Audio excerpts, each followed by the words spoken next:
The night my daughter's boyfriend finally won me over. You know that feeling when your kid says, "This one's different," and you've heard it way too many times before? That was me the Christmas I met my daughter's new boyfriend, James. Now, Lily's always had a type.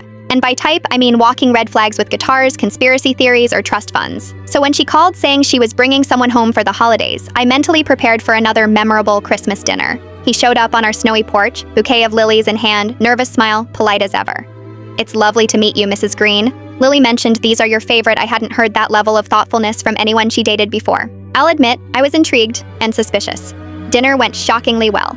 He asked my husband about his woodworking projects, complimented the roast, and helped clear the table without being told. But charming men often came with secrets, so I kept my guard up. Then came the night that changed everything. It was 2 a.m., I couldn't sleep, arthritis acting up again. So I was in the kitchen, warming my hands on a mug of tea. Suddenly I hear soft footsteps. It's James, looking surprised but calm. "Sorry, I didn't mean to wake you," he whispered. "You didn't," I said, embarrassed to be caught in my robe. "Just one of those nights." He nodded and quietly asked, "Would you mind if I sat with you?" My mom had rheumatoid arthritis. I used to keep her company when she couldn't sleep. So we sat there, in the soft kitchen light, and talked for almost an hour. He told me about his mom, working 2 jobs while battling pain every day, and how he learned to cook for her when he was 9. Then he said something that caught me off guard. "Lily doesn't know this," he murmured, "but I've been saving up. Not for a ring or anything, for her student loans. She worries about them a lot. I just want her to breathe easier."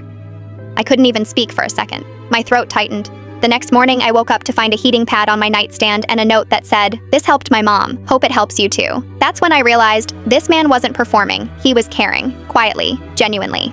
On their last day, my husband's car refused to start. Before we could even call a mechanic, James grabbed his coat and said, "You're not paying a dime for a tow truck. I've got it." In freezing weather, he worked under that hood for an hour until the car roared back to life. When Lily wasn't looking, he slipped me a folded note, a list of maintenance tips, and a trusted local mechanic's number. As they drove off to the airport, my husband squeezed my hand and said, "That's the one, isn't it?" I nodded, because he was right. James didn't try to impress us. He just cared for us, the same way he cared for her. And that kind of love, you don't see every day.